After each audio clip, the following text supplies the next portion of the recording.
ಭವನದಲ್ಲಿ ಇಂದು ನಡೆದ ಸುದ್ದಿಗೋಷ್ಠಿಯಲ್ಲಿ ಈಶಾ ಸಂಸ್ಥೆಯವರು ನಿರೀಕ್ಷೆ ಮಾಡಲಾರದಷ್ಟು ತಬ್ಬಿಬ್ಬಾದ ಸ್ಥಿತಿ ನಿರ್ಮಾಣವಾಯಿತಾ.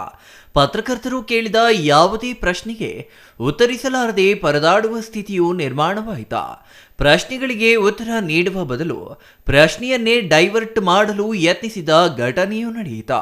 ಆದರೆ ಕೇಳಿದ ಯಾವುದೇ ಪ್ರಶ್ನೆಗೆ ಮಾತ್ರ ಉತ್ತರ ಸಿಗಲೇ ಇಲ್ಲ ಎಂಬುದು ವಿಶೇಷ.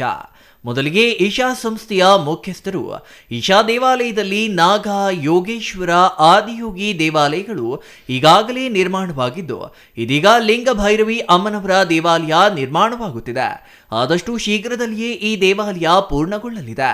ಇದರ ಎದುರಿಗೆ ನವಗ್ರಹ ದೇವಾಲಯ ಮತ್ತು ನವಗ್ರಹ ದೇವಾಲಯದ ಎದುರಿನಲ್ಲಿ 2 ಕಲ್ಯಾಣಿಗಳ ನಿರ್ಮಾಣವಾಗಲಿದೆ ಎಂದರು. ಈ ಕಲ್ಯಾಣಿಗಳಿಗೆ ಸೂರ್ಯಕುಂಡ ಮತ್ತು ಚಂದ್ರಕುಂಡ ಎಂಬ ಹೆಸರುಗಳನ್ನು ನಾಮಕರಣ ಮಾಡಲಾಗಿದ್ದು, ಸೂರ್ಯಕುಂಡ ಪುರುಷರಿಗೆ ಮೀಸಲಾಗಿದ್ದರೆ ಚಂದ್ರಕುಂಡ ಮಹಿಳೆಯರಿಗೆ ಮೀಸಲಿರಲಾಗಿದೆ. ಈಶಾ ಸಂಸ್ಥೆಯಿಂದ ಸಮುದಾಯ ಬೆಳವಣಿಗೆಗೆ ಸುಮಾರು ಕಾರ್ಯಕ್ರಮಗಳು ನಡೆಯುತ್ತಿವೆ. ಚಿಕ್ಕಬಳ್ಳಾಪುರ ಹಸಿರು ಹೆಚ್ಚಿಸಲು ಚಿಕ್ಕಬಳ್ಳಾಪುರ ಔಟ್ರೀಚ್ ಎಂಬ ಕಾರ್ಯಕ್ರಮ 2023ರಿಂದ ಚಾಲ್ತಿಯಲ್ಲಿದೆ. ರೈತರಲ್ಲಿ ಮರ ಆಧಾರಿತ ಕೃಷಿಯ ಬಗ್ಗೆ ಜಾಗೃತಿ ಮೂಡಿಸುವುದು ಈ ಕಾರ್ಯಕ್ರಮದ ಮುಖ್ಯ ಉದ್ದೇಶವಾಗಿದೆ ಎಂದರು. ಮರದಿಂದಲೂ ಹೇಗೆ ಜೀವನ ಸುಧಾರಿಸಲು ಸಾಧ್ಯ ಎಂಬ ಬಗ್ಗೆ ರೈತರಿಗೆ ಅರಿವು ಮೂಡಿಸಲಾಗುತ್ತಿದೆ.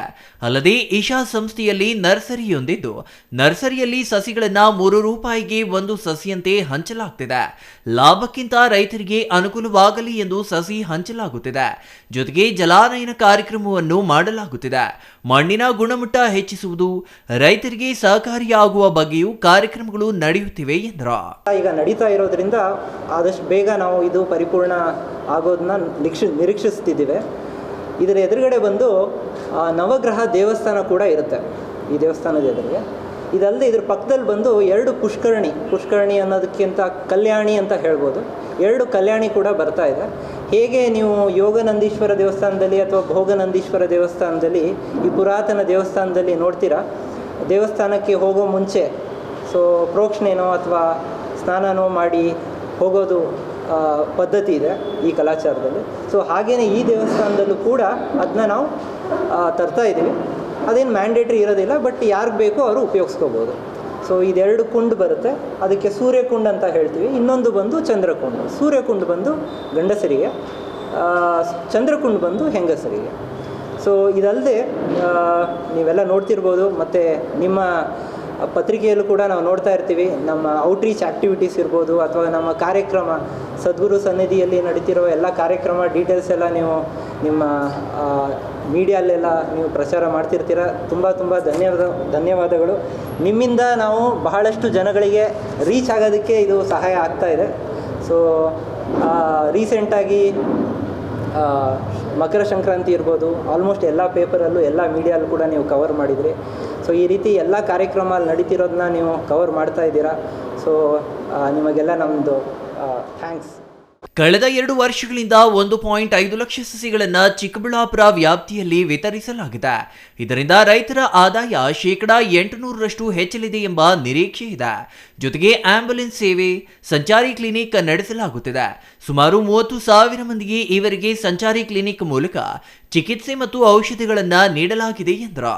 ನಂತರ ಸ್ಥಳೀಯ ಮಹಿಳೆ ಕೃಷ್ಣವೇಣಿ ಮಾತನಾಡಿ, ಈಶಾ ಸಂಸ್ಥೆಯಿಂದ ಸ್ಥಳೀಯರಿಗೆ ಹೆಚ್ಚು ಅನುಕೂಲವಾಗುತ್ತಿದೆ ಎಂದು ಹೇಳುತ್ತಿದ್ದಂತೆ ಪತ್ರಕರ್ತರ ಪ್ರಶ್ನೆಗಳ ಸುರಿಮಳೆ ಆರಂಭವಾಯಿತು. ಈಶಾ ಸಂಸ್ಥೆಯಿಂದ ಸ್ಥಳೀಯರಿಗೆ ಆಗುತ್ತಿರುವ ಅನುಕೂಲಗಳೇನು ಎಂದು ಪತ್ರಕರ್ತರು ಪ್ರಶ್ನೆ ಕೇಳಿದ್ರೆ ಕೃಷ್ಣವೇಣಿ ಅವರು ಉತ್ತರಿಸಲಾಗದೆ ತಬ್ಬಿಬ್ಬಾದ್ರ. ಇನ್ನು ಅನುಕೂಲದ ಬದಲಿಗೆ ಅನಾನುಕೂಲಗಳೇ ಹೆಚ್ಚಾಗಿರುವ ಆರೋಪಗಳಿವೆಯಲ್ಲ ಎಂಬ ಪ್ರಶ್ನೆಗೆ ಯಾರಿಂದಲೂ ಉತ್ತರ ಸಿಗಲೇ ಇಲ್ಲ. ಕಂದಾಯ ಜಮೀನು ಒತ್ತುವರಿಯ ಬಗ್ಗೆ ತಹಸೀಲ್ದಾರ್ ನೋಟಿಸ್ ನೀಡಿರುವ ಬಗ್ಗೆ ಪ್ರಶ್ನೆ ಕೇಳಿದ್ರೆ ಅದು ನ್ಯಾಯಾಲಯದಲ್ಲಿದೆ, ಹಾಗಾಗಿ ಆ ವಿಚಾರ ಮಾತನಾಡುವುದಿಲ್ಲ ಎಂದು ಜಾರಿಕೊಳ್ಳುವ ಪ್ರಯತ್ನ ನಡೆಯಿತು.